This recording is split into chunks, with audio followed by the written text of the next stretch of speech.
आइए इसी मुद्दे पर बात करते हैं दो राजनीतिक विश्लेषकों से बारी बारी से। कुछ देर पहले हमने बातचीत की है, मेरे साथ संदीप शास्त्री साहब जुड़े थे। संदीप जी, बहुत बहुत शुक्रिया वक्त निकालने के लिए। इस चुनावी वक्त में अरविंद केजरीवाल की गिरफ्तारी हो गई है, 7 दिन की ईडी को कस्टडी मिल गई है। अब कई राज्यों में चुनाव लड़ना है। इस घटना से कितना फायदा या नुकसान होगा राजनीतिक तौर पर आम आदमी पार्टी को? देखिए, अगर इस प्रश्न का कोई ठोस जवाब देना हो तो ये अगले कई दिनों में ये मामला कैसे आगे बढ़ेगा उस पे डिपेंड होता है। अभी कोर्ट सुनवाई कर रही है। कोर्ट क्या फैसला लेती है, कोर्ट क्या इंटरिम स्टैंड लेती है, उस पे डिपेंड करता है। अगर कोर्ट ईडी को परमिशन दे उनको कस्टडी में रखने के लिए, उसका परिणाम एक हो सकता है। वो डेफिनेटली उससे आप पार्टी हो या सरकार हो, दोनों को थोड़ा उससे धक्का मिल सकता है। अगर कोर्ट उनके फेवर में कुछ कहें या ईडी को पूरा समर्थन न दें तो उससे एक थोड़ा सिंपैथी फैक्टर और आप उसको अपने एडवांटेज में ले सकता है। आज भी देखिए, पूरा ऑपोजिशन अलायंस उनके पीछे खड़ा है। सो आई थिंक आज का कोर्ट का एक डिसीजन बहुत ही अहम होगा कि किस डायरेक्शन में ये केस आगे जा सकता है।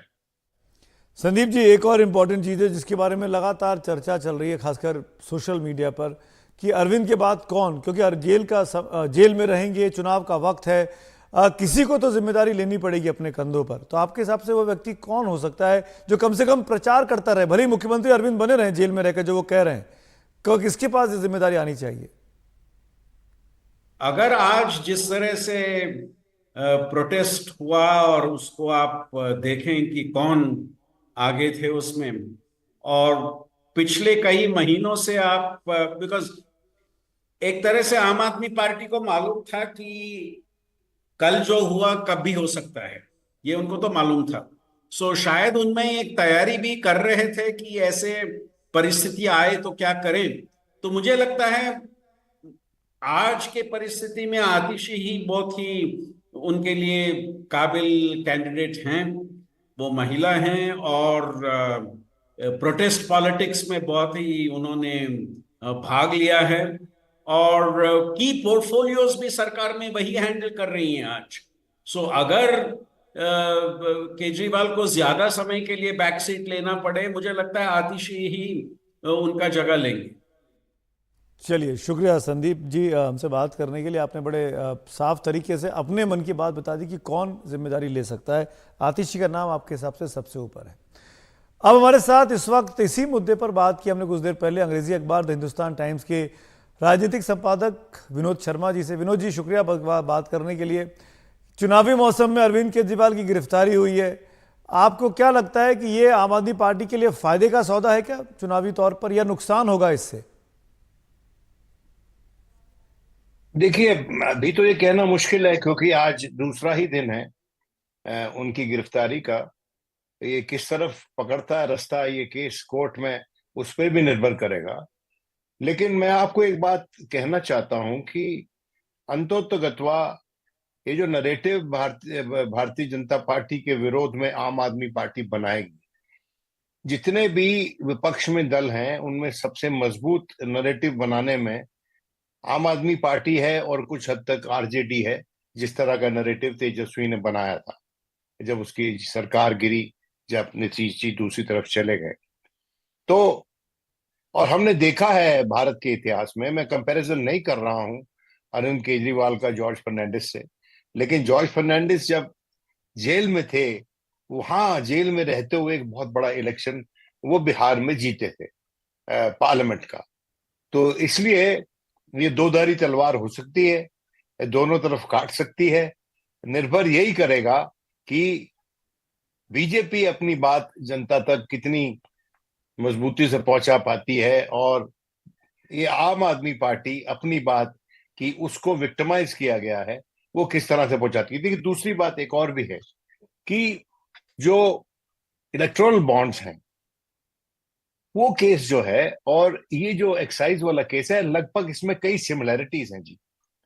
क्योंकि पैसा यहां पर पार्टीज को मिला और देखना यह है कि कोर्ट्स क्या पार्टी को अभियुक्त बनाती हैं या नहीं बनाती, या इंडिविजुअल्स को अभियुक्त बनाते हैं।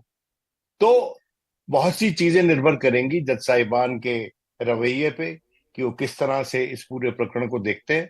तो आज के दिन ये कहना कि फायदा होगा या नुकसान होगा ये तो गलत होगा, लेकिन ये बात एक सही है कि कुछ हद तक जो गरीब तबके हैं उन तबकों में अरविंद को सहानुभूति की संभावना है।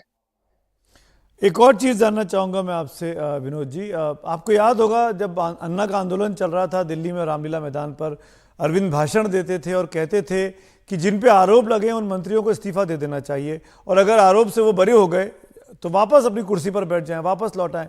लेकिन अपने मामले में अरविंद केजरीवाल ये नहीं कर रहे हैं, वो अपनी कुर्सी पर बने हुए हैं, उन पर भी आरोप लगा है किकबैक्स का, कमीशन लेने का, पर इस मामले में उन्होंने ऐसा नहीं किया।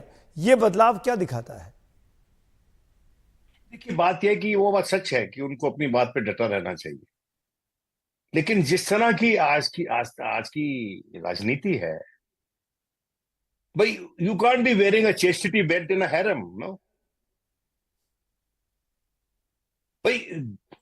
While in Rome do as the Romans do. आप लड़ाई बराबर की लड़ना चाहते हो ना अपने प्रतिद्वंदियों से, और अगर आप ये कहो जी मैं तो साधु और संत महात्मा हूं और दूसरे लोग जो मर्जी करें, तो उसमें तो लेवल प्ले फील्ड रहती नहीं, और राजनीति तो साम दाम दंड भेद का काम है। तो मैं समझता हूं कि उन्होंने अपने विचार बदले होंगे, और कोई पत्थर पे लकीर नहीं होता कोई भी बयान राजनीति में। हर नेता को आप उसकी जो पहले की बयानबाजी है उस पे घेर सकते हैं, और अरविंद केजरीवाल भी निश्चित तौर पे घेर सकते हैं, लेकिन उनकी जो राजनीति बदली और कुछ लोग कहें कि उसमें विकार आया, मैं समझता हूं विकार नहीं आया, उसमें एक तब्दीली आई जो कि ग्राउंड सिचुएशन के अनुसार है। चलिए, बहुत बहुत शुक्रिया विनोद शर्मा जी हमसे बात करने के लिए, थैंक यू सो मच।